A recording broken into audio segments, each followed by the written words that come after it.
شروع اللہ کے نام سے جو بڑا مہربان نہایت رحم کرنے والا ہے۔ بسم اللہ الرحمن الرحیم۔ ہر روز یہ سورت 7 مرتبہ پڑھ لو، بیٹے کو کامیاب ہوتا ہوا آپ اپنی آنکھوں سے دیکھو گے۔ محترم ناظرین، سورۃ الکوثر اور الحمدللہ رب العالمین روزانہ پڑھنے کا معمول بنا لیں۔ یہ سورت پڑھنے سے آپ اپنے بیٹے، اپنی اولاد کو کامیاب ہوتے ہوئے دیکھیں گے اور دنیا آپ کے بیٹے کی قسمت پر رشک کرے گی۔ وہ لوگ جو زندگی کے ہر میدان میں اپنی اولاد کو کامیاب دیکھنا چاہتے ہیں تو آج کا یہ وظیفہ لازمی کریں، اور انشاءاللہ اس وظیفے کے فضائل و برکات کی وجہ سے ان کے بیٹے، ان کی اولادیں دنیا کے ہر معاملے میں ترقی کے منازل طے کریں گی۔ یہ اتنا تیز وظیفہ ہے کہ 2 منٹ میں اثر کر جائے گا۔ ناظرین اکرام، یہ وظیفہ زندگی کے ہر مسائل کے حل کے لیے کافی ہے۔ اگر کامیاب زندگی گزارنا چاہتے ہیں تو اس وظیفے کو لازمی کریں۔ وہ لوگ جو دنیا کے تمام مسائل سے تنگ آ چکے ہیں اور اپنی اولاد کی وجہ سے بہت زیادہ پریشانی کا شکار ہیں، وہ دنیا جہان کے تمام کام چھوڑ کے یہ وظیفہ لازمی کریں۔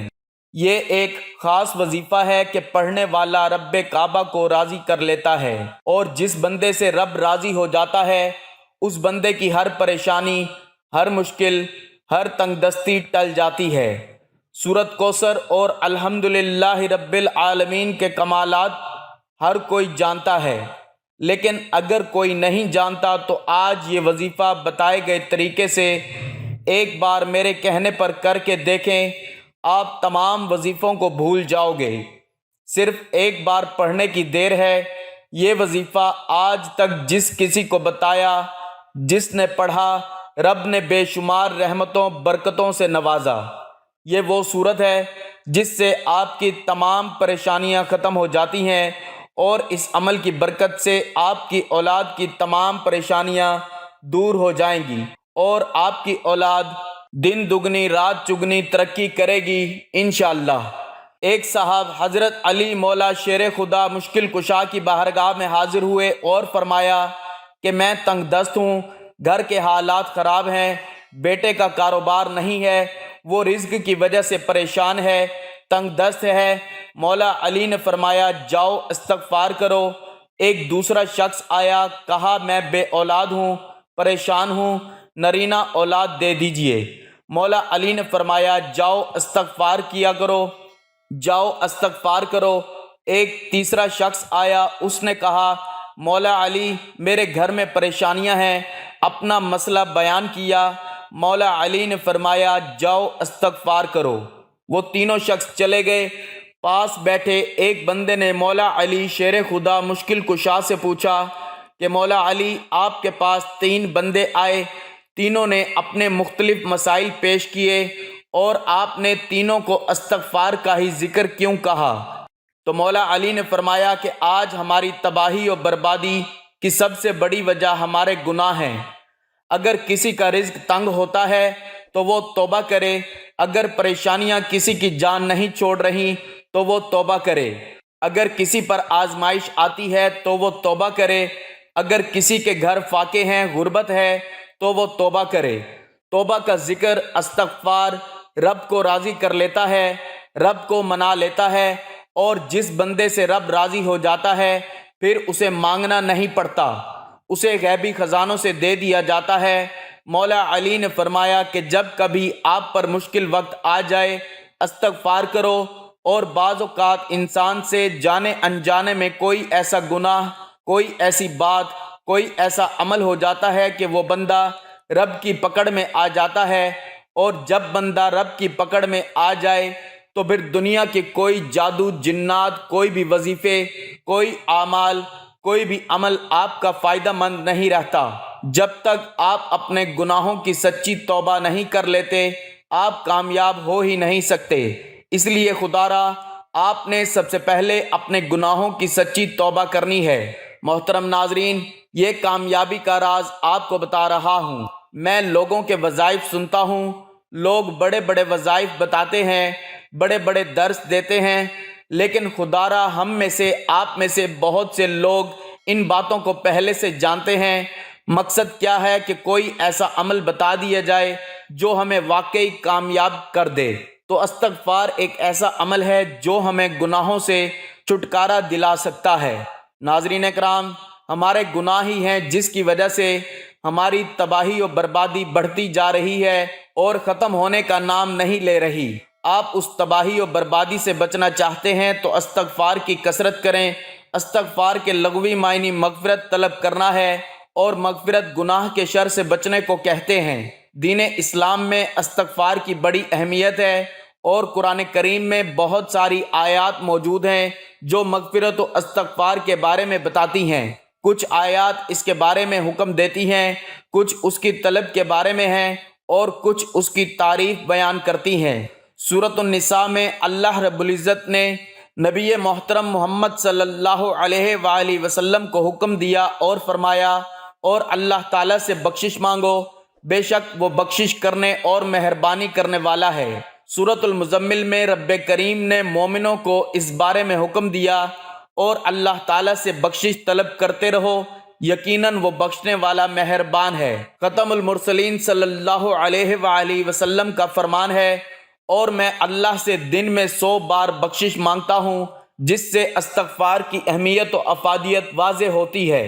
استغفار کے ثمرات میں گناہوں کی بخشش، اللہ کی رضا اور اس کی محبت و رحمت، عذاب کا ٹل جانا، کثرت سے خیر و برکت اور دلوں کا روشن اور درجات کا بلند ہونا، زہد و تقوی پیدا ہونا، وقار اور بردباری میں اضافہ، روزی میں کشادگی، مال و دولت میں اضافہ، بلاؤں اور مصیبتوں سے دوری، جسمانی و روحانی قوت میں اضافہ، اور بندے کا اپنے خالق کی محبت کی طرف رجحان، اور اللہ تعالیٰ کی محبت کے آگے دوسری دنیاوی نعمتوں سے بے نیاز ہونا، اور بندے میں دیگر صفات کا پیدا ہونا شامل ہے۔ جہاں استغفار کے بے شمار فائدے ہیں، وہاں کچھ شرائط بھی ہیں۔ ان میں اولین یہ ہے کہ اللہ تعالیٰ کو حاضر و ناظر ماننا، اور اس کے لیے دل میں جذبہ اخلاص کا موجزن ہونا، اور عاجزی و انکساری کے ساتھ اللہ تعالیٰ کی طرف متوجہ ہونا، اور خشوع و خضوع کے ساتھ اس کے احکامات کو سمجھنا اور ان پر عمل کرنا۔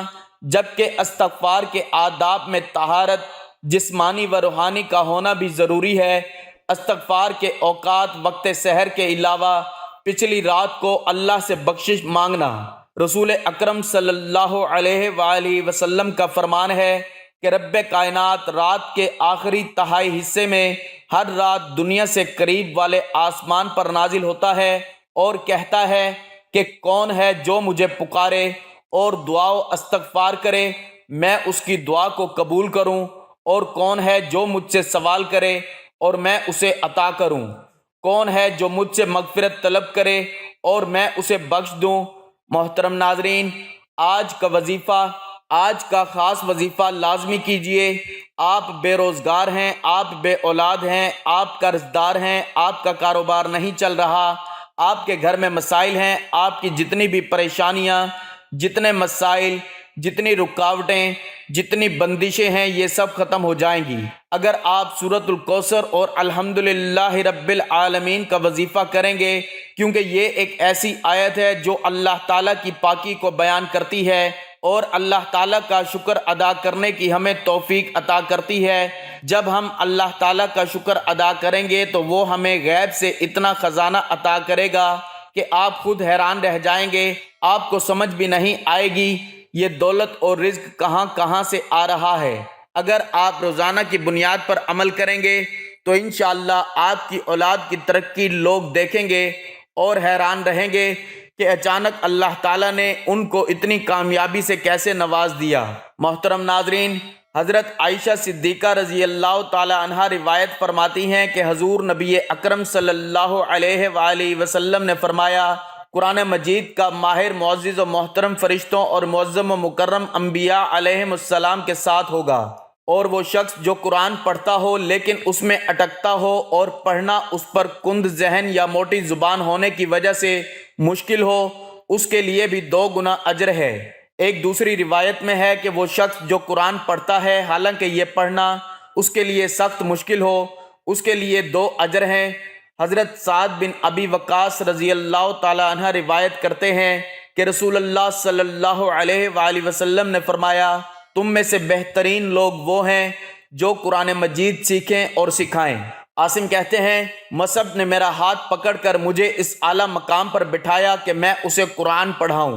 حضرت ابو موسیٰ اشعری رضی اللہ تعالیٰ عنہ سے روایت ہے کہ حضور نبی اکرم صلی اللہ علیہ وآلہ وسلم نے فرمایا جو بندہ مومن قرآن مجید پڑھتا رہتا ہے اس کی مثال مالٹا کی طرح عرب کے ایک لذیذ پھل کی سی ہے جس کی خوشبو بھی اچھی اور مزہ بھی خوب اور پاکیزہ ہوتا ہے، اور وہ بندہ مومن جو قرآن نہیں پڑھتا اس کی مثال خشک کھجور کی سی ہے جس میں خوشبو تو نہیں ہوتی البتہ ذائقہ شیریں ہوتا ہے، اور وہ منافق جو قرآن مجید پڑھتا ہے اس کی مثال ریحانہ گلاب کے پھول کی سی ہے کہ اس کی خوشبو اچھی اور ذائقہ کڑوا ہوتا ہے، اور اس منافق کی مثال جو قرآن پاک کی تلاوت نہیں کرتا حنظلہ تما کی سی ہے کہ اس میں خوشبو بالکل نہیں ہوتی اور ذائقہ بھی کڑوا ہوتا ہے۔ ایک اور روایت میں منافق کے بجائے فاجر یعنی بدکار کے الفاظ ہیں۔ حضرت ابو ہریرہ رضی اللہ تعالیٰ عنہ سے روایت ہے کہ حضور نبی اکرم صلی اللہ علیہ وآلہ وسلم نے فرمایا حسد رشک تو بس دو آدمیوں سے ہی کرنا جائز ہے، پہلا وہ شخص جسے اللہ تعالیٰ نے قرآن پڑھنا و سمجھنا سکھایا تو وہ رات اور دن کے اوقات میں اس کی تلاوت کرتا ہے، اس کا پڑوسی اسے قرآن پڑھتے ہوئے سنتا ہے تو کہہ اٹھتا ہے کہ کاش مجھے بھی اس کی مثل قرآن عطا کیا جاتا تو میں بھی اسی طرح عمل کرتا جس طرح یہ کرتا ہے، اور دوسرا وہ شخص جسے اللہ تعالیٰ نے مال بخشا ہے اور وہ اسے اللہ تعالیٰ کی راہ میں صرف کرتا ہے، دوسرا شخص اسے دیکھ کر کہتا ہے کاش مجھے بھی اتنا مال ملتا جتنا اسے ملا ہے تو میں بھی اسی طرح عمل کرتا جس طرح یہ عمل کرتا ہے۔ محترم ناظرین، اولاد کی کامیابی میں ہی والدین کی خوشی ہے، اس میں کوئی شک و شبہ نہیں کہ ایک باپ اپنی اولاد کے لیے اپنی زندگی تک قربان کر لیتا ہے، بلکہ اگر یہ کہوں کہ اپنی خوشیاں ہی قربان کر کے خوشیاں حاصل کرتا ہے تو یہ غلط نہیں ہوگا۔ اگر معاشرے میں دیکھیں تو ہر ماں باپ کی خواہش ہوتی ہے کہ اس کا بیٹا یا بیٹی پڑھ لکھ کر بڑا بنے اور ماں باپ کا نام روشن کرے، مگر ضروری نہیں اکثر ایسا ہو، لیکن بحیثیت والدین ہمیں اچھے کی امید لگانی چاہیے۔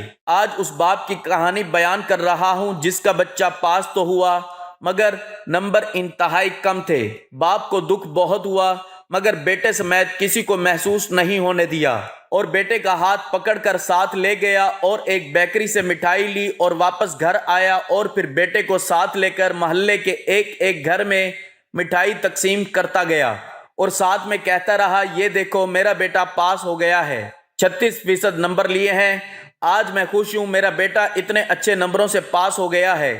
یہ دیکھ کر محلے والے بھی حیران ہو گئے کہ 36% نمبر پر اتنی خوشی، لیکن کوئی کچھ نہ کہہ سکا، مٹھائی جو کھانی تھی۔ اب بچہ دل میں خوش ہوا کہ اس نے اتنے اچھے نمبر لیے ہیں، اس کا جذبہ آسمان کی بلندیوں کو چھونے لگا، اور اس نے دل میں سوچا کہ اب اور محنت کر کے اپنے باپ کو اور خوش کروں گا، اور پھر اس بچے میں ایک نیا جذبہ پیدا ہوا اور اس نے دل لگا کر پڑھائی شروع کی، اور اگلے امتحان میں اس نے اچھے نمبر لیے اور یوں اگلے سال سکول ٹاپ کر گیا۔ یوں اگر تمام والدین سوچ کو بدلیں، نہ کہ بچوں کو ٹارچر کریں، جسے بچے ذہنی طور پر مفلوج ہو جاتے ہیں اور پڑھائی سے متنفر ہو جاتے ہیں، لہٰذا ہمیں بچوں کی ترقی چاہیے تو ان کی ذہنی ترقی ضروری ہے، تب جا کے ہمیں نتائج ملیں گے۔ اللہ جل شانہ نے آپ صلی اللہ علیہ وآلہ وسلم کے دنیا میں تشریف لانے کے بعد سے قیامت تک کے انسانوں کی ہدایت کے لیے اپنی کتاب قرآن مجید نازل فرمائی ہے۔ قرآن مجید دنیا کی واحد ایسی کتاب ہے جس میں قیامت تک کے انسانوں کے لیے اللہ جل شانہ کی رضا کے مطابق زندگی گزارنے کے احکامات موجود ہیں۔ جو شخص قرآن مجید کے احکامات کے مطابق زندگی گزارے گا وہی صراط مستقیم پر چلنے والا ہوگا۔ مادہ پرستی اور نفسہ نفسی کے اس دور میں ہر انسان کسی نہ کسی قسم کی پریشانی میں مبتلا ہے اور سکون کی تلاش میں ہے۔ ویسے تو زندگی میں سکون قائم رہنے اور کوئی پریشانی نہ آنے کی انسانی خواہش ہمیشہ سے رہی ہے، لیکن افراتفری کے اس دور میں سکون کے کچھ لمحے میسر آنے کی تمنا کچھ زیادہ ہی بڑھ گئی ہے۔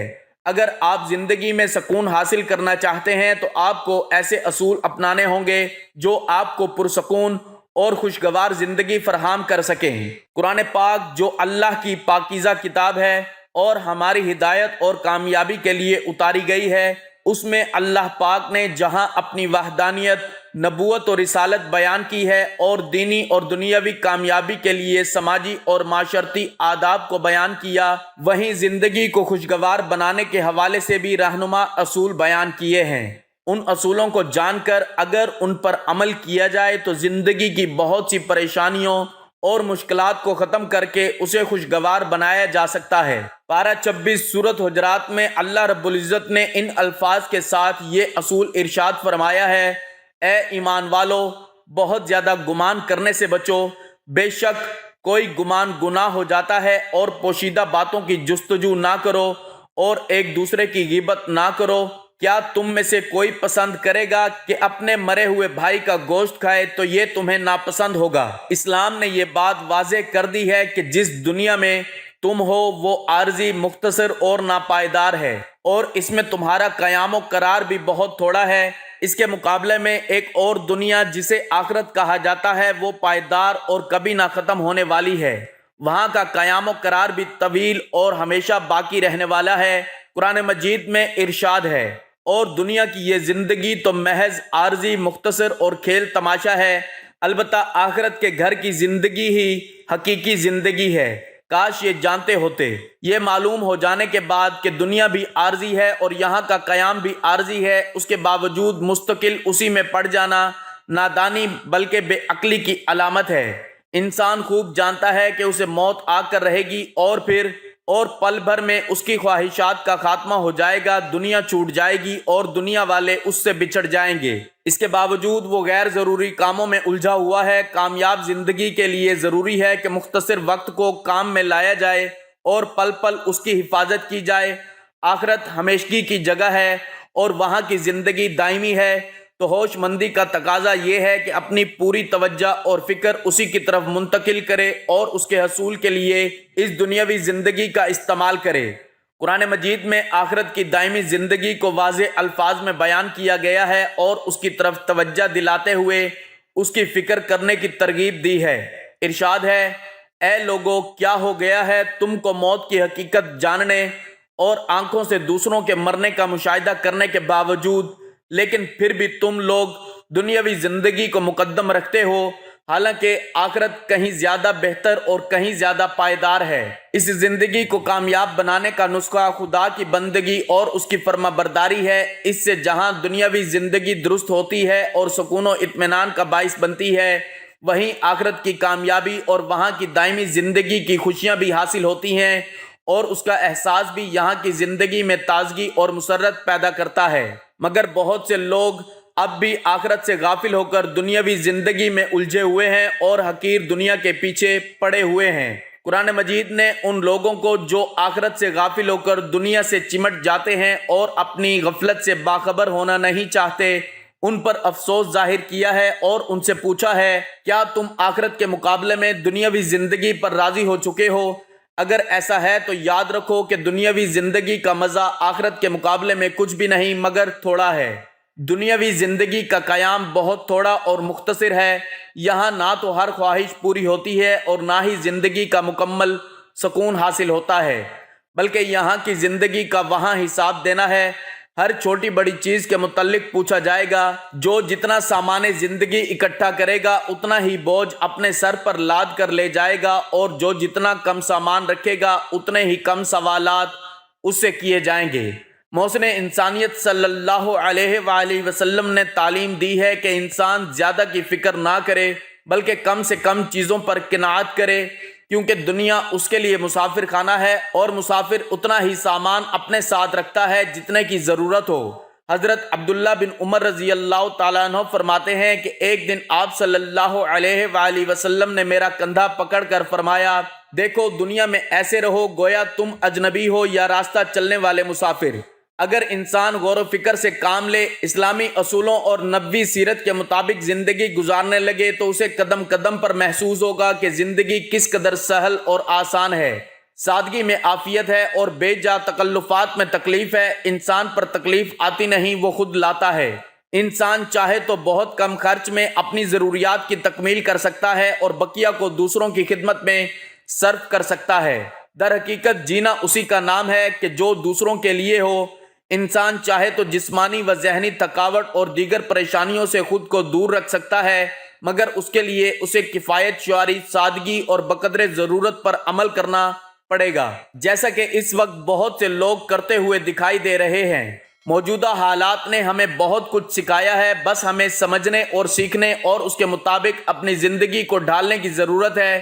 اگر ہم زندگی میں سکون و اطمینان چاہتے ہیں اور بقیہ زندگی کو پربہار بنانے کا ارادہ رکھتے ہیں تو قرآنی و نبوی نسخہ پر عمل کرنا ہوگا۔ دنیا میں بقدر ضرورت ہی دل لگانا ہوگا، آخرت کی فکر و تیاری کرنی ہوگی جو آخری اور ابدی گھر ہے، اور دنیا میں اتنا ہی سامان رکھنا ہوگا جتنا کہ اٹھانے کی ہمت ہو اور اس کا حساب دینے کی ہم میں طاقت و صلاحیت ہو۔ یقیناً جو انسان آخرت کی فکر کرتا ہے وہ دنیا کے غم سے نجات پا جاتا ہے، اور جو آخرت کی عظیم نعمتوں سے بہرہ ہونا چاہتا ہے وہ دنیا کی حقیر چیزوں میں نہیں الجھتا۔ اس کے نتیجے میں وہ دنیا کے غم سے آزاد ہو کر زندگی گزارتا ہے اور کہتا ہے زندگی تو کتنی آسان ہے۔ ناظرین، وقت کی نزاکت کو مد نظر رکھتے ہوئے آئیے آج کے وظیفے کی طرف چلتے ہیں۔ آپ نے یہ وظیفہ روزانہ کسی بھی نماز کے بعد پڑھنا ہے۔ باوضو مصلی پر بیٹھ کر آپ نے سب سے پہلے ایک بار اعوذ باللہ من الشیطان الرجیم پڑھنا ہے اور ایک بار بسم اللہ الرحمن الرحیم پڑھ کے وظیفے کا آغاز کرنا ہے۔ نبی کریم صلی اللہ علیہ وآلہ وسلم کی ذات اقدس پر 3 مرتبہ درود پاک پڑھنا ہے۔ درود پاک آپ صلی اللہ علیہ وآلہ وسلم پڑھ سکتے ہیں، یا صلی اللہ علی محمد پڑھ لیں، یا نماز والا درود ابراہیم پڑھ لیں، تو اس سے بڑھ کر اور کچھ بھی نہیں۔ ایک مرتبہ میرے ساتھ بھی درود پاک پڑھ لیں تاکہ ثواب ہو۔ اللہم صلی علی محمد وعلی آل محمد کما صلیت علی ابراہیم وعلی آل ابراہیم انک حمید مجید۔ اللہم بارک علی محمد وعلی آل محمد کما بارکت علی ابراہیم وعلی آل ابراہیم انک حمید مجید۔ آپ نے درود پاک پڑھتے ہی سب سے پہلے عاجزی کے ساتھ اپنے مقصد کی نیت کرنی ہے۔ مقصد جتنا بڑا ہو یہ نہ دیکھنا کہ یہ ناممکن ہے، دیکھو کہ مانگ کس ذات سے رہے ہو۔ جو عرش الہی کا رب ہے، خزانوں کا مالک ہے، آپ اس رب سے مانگ رہے ہو جس کے قبضہ قدرت میں دونوں جہانوں کی بادشاہت ہے، اور وہی آپ کو عطا کرے گا۔ بے شک وہ ہر چیز پہ قادر ہے اور وہ بہت غفور الرحیم اور بے نیاز ہے۔ آپ انشاءاللہ جو مانگیں گے آپ کو مل جائے گا۔ اپنے مقصد کی نیت کیجئے۔ اگر آپ اپنی اولاد کی ترقی اور کامیابی چاہتے ہیں تو یہ ذہن میں رکھیں کہ میں بیٹے کے لیے یا بیٹی کے لیے یہ وظیفہ پڑھ رہا ہوں یا پڑھ رہی ہوں۔ اگر آپ کی کوئی اور حاجت ہے، کوئی اور پریشانی ہے، تب بھی یہ وظیفہ پڑھ سکتے ہیں۔ گاڑی، دولت، شہرت، کامیابی، ترقی، خوشحالی، جو بھی چاہیے وہ مانگ لیں۔ آپ کو اپنے مقصد کی نیت کرنے کے بعد وہیں بیٹھے آنکھوں کو بند کرنا ہے، پوری توجہ اور دھیان سے وظیفہ پڑھنا شروع کیجئے۔ یہی کامیابی کا راز ہے۔ یہی جس طرح ایک مکان کی بلڈنگ بنائی جاتی ہے تو اس کی بنیاد رکھی جاتی ہے، دیواریں مضبوط کی جاتی ہیں، اسی طرح کسی بھی کامیابی کا راز شروع ہوتا ہے درود پاک پڑھ کر۔ جو بھی دعا اور جو بھی وظیفہ کیا جاتا ہے تو وہ ضرور قبول ہوتا ہے۔ جو بندہ درود پاک پڑھتا ہے تو وہ اللہ تعالیٰ کو راضی کرتا ہے، کیونکہ اللہ تعالیٰ اس عبادت سے بہت زیادہ خوش ہوتا ہے۔ اس لیے کہا جاتا ہے کہ تمام عبادات میں سے سب سے زیادہ افضل درود پاک پڑھنا ہے، جس کی قبولیت کا کوئی شک نہیں، کیونکہ رب کی رضا اسی میں ہے کہ جب بندہ اپنے کبیرہ صغیرہ گناہوں کو بخشوا لیتا ہے تو رب راضی ہو جاتا ہے۔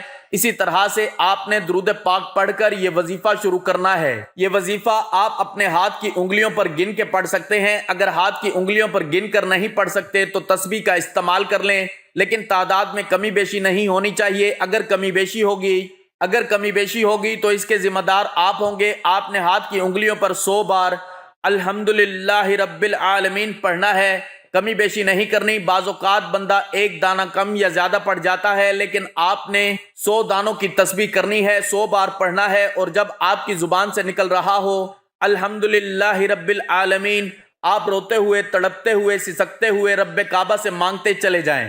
یقین کیجئے اللہ تعالیٰ آپ کی نسلوں کو آباد کر دے گا۔ جس گناہوں کی پکڑ کی وجہ سے رب نے آپ کا رزق تنگ کیا ہے، آپ کے گھر میں پریشانیاں ہیں، فاقے ہیں، غربت ہے، تنگ دستیاں ہیں، اس صورت کی فضیلت و برکت سے ہر طرح کی پریشانیاں، ہر طرح کے گناہ اور ہر طرح کی بندشیں ٹوٹ جائیں گی اور کامیابی آپ کا مقدر ہو جائے گی۔ 100 دانوں کی ایک تسبیح پر پڑھنے کے بعد اب دوسرے نمبر پر جو آپ نے وظیفہ کرنا ہے وہ رب کے 2 ناموں کا وظیفہ ہے۔ 11 بار آپ نے یا رزاق یا فتاح کا وظیفہ پڑھنا ہے۔ یا رزاق، اے رزق دینے والی ذات، اے مشکلوں پر قابو پانے والی ذات، اے کامیابی دینے والی ذات۔ یا رزاق یا فتاح کو پکارنے کی دیر ہے، عرش الہی سے فرشتے زمین پر اتریں گے، کامیابیاں چھوڑ جائیں گے۔ یا رزاق یا فتاح کو ملا کے پڑھا تو 1 بار ہو گیا، یا رزاق یا فتاح کو ملا کے پڑھا تو 2 بار ہو گیا۔ اس طرح آپ نے یہ وظیفہ 11 بار پڑھنا ہے۔ وظائف ہر کوئی بتاتا ہے لیکن کامیاب ہونے کا طریقہ کوئی نہیں بتاتا۔ کامیابی کا راز ہر کوئی چھپا لیتا ہے۔ ہم تو چاہتے ہیں کہ لوگوں کی آسانیاں ہوں، لوگوں کی دعائیں قبول ہوں، لوگوں کی پریشانیاں ختم ہوں اور آپ کے علاج زندگی کے ہر میدان میں کامیاب ہوں۔ غور سے سنیے گا، نبی کریم صلی اللہ علیہ وآلہ وسلم پر درود پاک پڑھنے کے بعد پہلے نمبر پر وظیفہ الحمدللہ رب العالمین کو 100 بار پڑھنا ہے۔ دوسرے نمبر پر جو وظیفہ ہے وہ رب کے 2 نام یا رزاق یا فتاح، آپ نے صرف 11 بار یا رزاق یا فتاح کو بتائے گئے طریقے سے پڑھنا ہے۔ اب تیسرے نمبر پر آخری جو وظیفہ ہے، آپ نے صرف اور صرف 3 بار سورۃ کوثر پڑھنی ہے۔ انا اعطیناک الکوثر فصلی لربک وانحر ان شأنک ھو الابتر۔ 3 بار سورۃ کوثر پڑھ کر آخر میں 3 بار وہی درود پاک پڑھنا ہے جو وظیفہ شروع کرتے وقت پڑھا تھا، اور وظیفہ مکمل کر دینا ہے۔ اب کامیابی کا کیا راز ہے؟ اس کو پڑھ کے اپنے رب کا شکر ادا کیا اور اس کی پاکی بیان کر کے اپنے گناہوں کو بخشوا لیا۔ اب رب راضی ہے، اب انعام لینے کا وقت ہے۔ یا رزاق سے رزق مل جائے گا، رزق کے 300 دروازے کھل جائیں گے۔ یا فتاح سے کامیابی آپ کا مقدر ہو جائے گی، رکاوٹیں بندشیں ہٹ جائیں گی اور آپ پر رحمتوں برکتوں کی برسات ہوگی۔ سورہ کوثر سے آپ کے گھر کے حالات بدل جائیں گے، بے سکونی بے برکتی ہمیشہ کے لیے ختم ہو جائے گی۔ یہ وظیفہ کوئی نہیں بتائے گا، خدا را یہ وظیفہ بتائے گئے طریقے سے کیجئے گا۔ ناظرین، آج کا وظیفہ نہایت ہی آسان اور مختصر ہے۔ آپ نے دیکھا ہوگا کہ اس کو پڑھنے کے لیے صرف 1 منٹ ہی لگے گا، اس سے زیادہ کا وقت آپ کا نہیں لگے گا۔ آپ نے یہ وظیفہ کسی بھی نماز کے بعد کر لینا ہے اور انشاءاللہ آپ کی جو بھی پریشانی ہے، اولاد کے حوالے سے، رزق کے حوالے سے، یا کوئی بھی مسئلہ ہے، ابھی پریشانی ہے، وہ ختم ہو جائے گی۔ دعا ہے کہ اللہ تعالیٰ میرا سنانا اور آپ کا سننا اپنی پاک بارگاہ میں قبول و منظور فرمائے، آمین۔ ناظرین، گزارش ہے کہ اللہ تعالیٰ کے 99 ناموں میں سے کوئی ایک نام کمنٹ میں لکھ کر ضرور شیئر کریں۔ اللہ تعالیٰ ہم سب کا حامی و ناصر ہو، آمین۔ جزاک اللہ۔